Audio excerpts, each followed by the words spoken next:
Hi, this is Peter. Welcome back to part 2 of the EDC kit. Part 2 is going to consist of things that I was going to show you a little bit more of.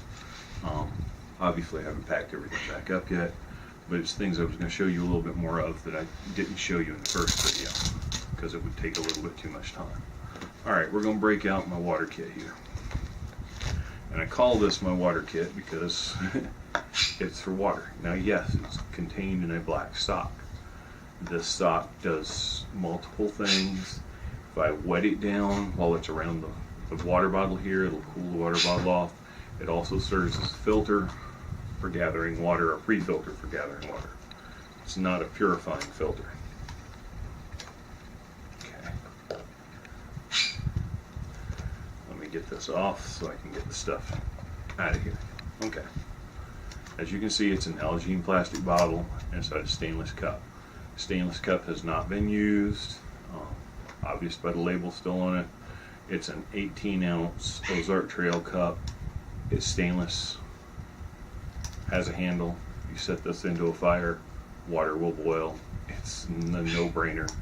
Don't even have to test that out. I have used a cup similar to this before. It works.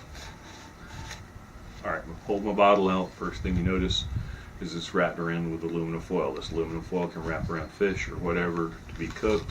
I could make another cup out of it to boil water. Use it around as a reflector or a wind protector if necessary.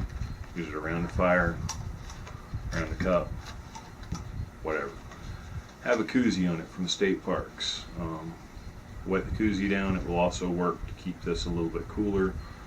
No other reason to have the koozie than to keep it from rattling around. It adds a little bit of spacer and it's really lightweight to keep it from rattling in the cup. It doesn't fit the cup very well. Alright, we open this Nalgene bottle. I've had this for years. It's a wide mouth. One more thing. This will slip back over this cup, so that's how you can gather water and pre-filter trash out of it. In here I have a spork.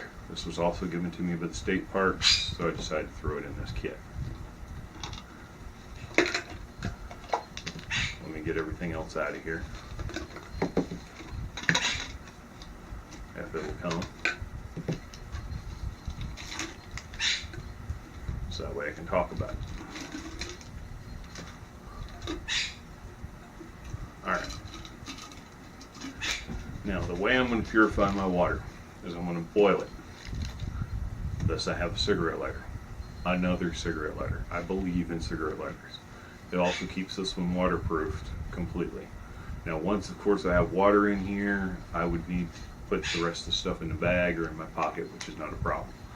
I also have in this container right here a ferro rod with a striker. You've seen ferro rods before. This is just a cheap ferro rod off the internet and a piece of saw for a striker. I have a wet fire cube and a fast fire cube. I can usually use natural materials to get a fire going. If it's been raining or whatever, I'll just light one of these and get things going. If I'm using this to boil water, it's an emergency. I also have some fat lighter in here. It's not a lot of fat lighter, just enough to get a fire going. Once I get a fire going, if I am in a survival situation, I'm likely to keep that particular fire going. Just trying to keep an ember or whatever so I can get the fire going. And then I have 2-gallon Ziploc bags. I'm not going to fold these. Everybody knows what a Ziploc bag looks like. The reason I have gallon Ziploc bags is twofold. They're freezer quality bags, so they're a little heavy duty. If I need to process more water than this little jug will take, then I can process it and pour it into those gallon bags and use the gallon bags as water storage. That's one thing. If I have to, Ziploc bags being clear, if I set the bag itself out in the sun full of, pre-filtered water, I can actually purify that water by letting the sunlight and the UV rays purify that water in that gallon bag. So it's just a simple kit. Now, one other thing I can do with this. I'm outdoors, I'm in the south, I can generally catch crawdads. There's usually mussels or clams around. You've seen a video where I brought home snail for my aquarium. I can catch those snails, whatever. If I can boil water in that cup, I can eat. Now, eating is not a priority in a survival situation to me. I'm a big guy, I got plenty of reserves. But eating is important. You do use a lot of calorie intake, gathering food, gathering firewood, building a shelter, so you do need to replenish your calories. They say you can last 3 weeks without food. I'm pretty sure you can last 3 weeks without food. I'm pretty sure I can last at least that. Doesn't mean that you will survive and versus thrive. You will be weak, you will be hungry, you will lose hope. You do need to eat. Now you don't need to eat the first couple days, and usually any situation I'm in, I will have help within the first couple days. Now, keeping in mind, like I said, this is not a full-fledged survival kit. This is just in case I need water, or need water on the trail or whatever. Usually I'll have carried some plastic bottles of water with me.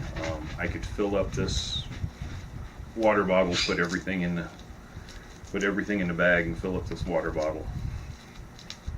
I'll have another water bottle with me. I'll have store-bought water bottles, whatever. I'm not saying that I have to go to the nearest stream and fill up my water bottle. I'll probably never do that. It's not something that I foresee happening in my travels.